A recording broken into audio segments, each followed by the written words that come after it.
Hello and welcome to another episode of Drilling Deeper. My name is Christina and I'm the Educational Program Coordinator for the Oil Museum of Canada National Historic Site.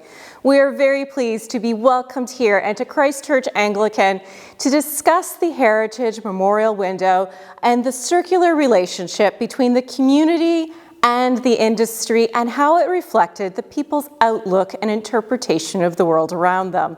We're going to start with looking at the window as we flip right around to see this stained glass of Christ Church. The stained glass window is unique in its choice of subject matter, reflecting the industrial history of oil production in Lambton County, but located in a church, thus tying the community, its faith, its heritage, and its work together.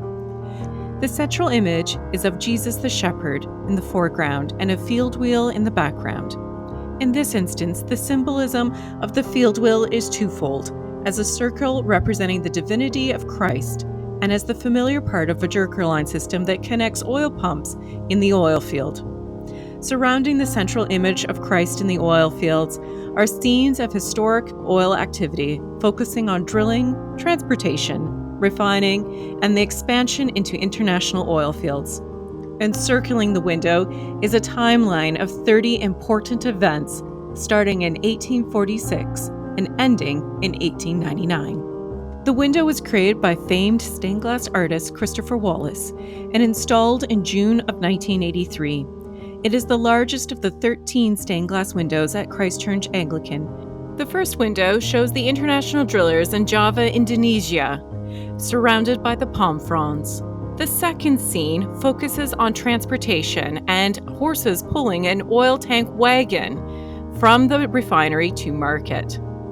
In our third vignette, you can see the derricks surrounding the local landscape, which were quite prominent in both Oil Springs and Petrolia. Settling on our last scene, which was actually the first event, drilling for oil using a spring pole drilling rig.